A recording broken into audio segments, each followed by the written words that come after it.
Hi friend, मी सोनाली भगत माझ्या YouTube चॅनलमध्ये तुमचं मनापासून स्वागत करते. तर लास्ट ब्लॉग हा गणपती बाप्पांचं आगमन आणि गणपती बाप्पांची प्राणप्रतिष्ठा या विषयावर केला होता. तर आता हा व्लॉग आहे गणपती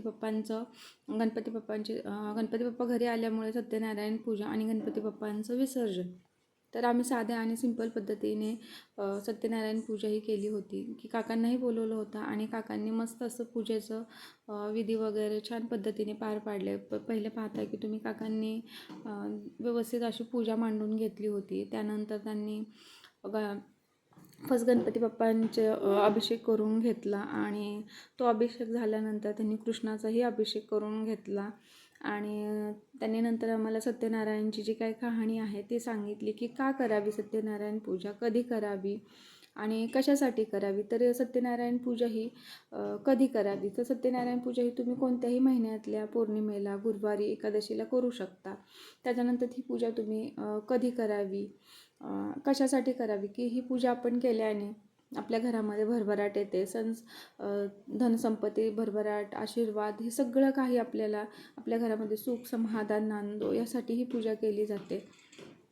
ही पूजा केल्याने आपल्याला चांगले फायदे होतात आणि सत्यनारायण हे विष्णूचेच अवतार आहेत, त्याच्यामुळे त्यांचा आशीर्वाद आपल्यावर राहतो आणि आपली जी काही कामे आहेत ते यशस्वीरित्यापणे पार पाडले जातात. कारण कहाणी ती जी काही कथा सांगितली आहे त्यातही तसंच काहीसं सांगितलेलं आहे की ही सत्यनारायण पूजा केल्याने आपल्याला जे काही कहाणीमधल्या कथेमधल्या काही गोष्टी आहेत त्यांनाही चांगल्या पद्धतीने फळ प्राप्त झाले आहे आणि ते फळ आपल्याला प्राप्त व्हावं, आपल्या मागची दरिद्रता कमी व्हावी यासाठी ही पूजा केली जाते. तर शेवटी पूजा झाल्यानंतर गणपती बाप्पांची मस्त अशी आरती केली आणि त्यानंतर आम्ही गणपती बाप्पांचं विसर्जन करण्याची तयारी केली.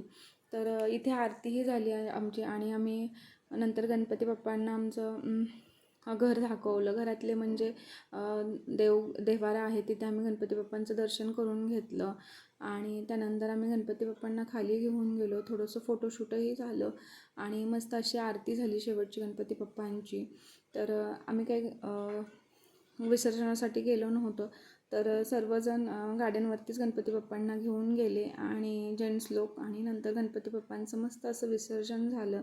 थोडासा खाली कार्यक्रमही झाला आणि असे आमचे गणपती बाप्पांचं विसर्जन झालं आणि सत्यनारायण पूजाही झाली. तर हा माझा ब्लॉग कसा वाटला ते नक्की सांगा. चलो बाय बाय, भेटूया.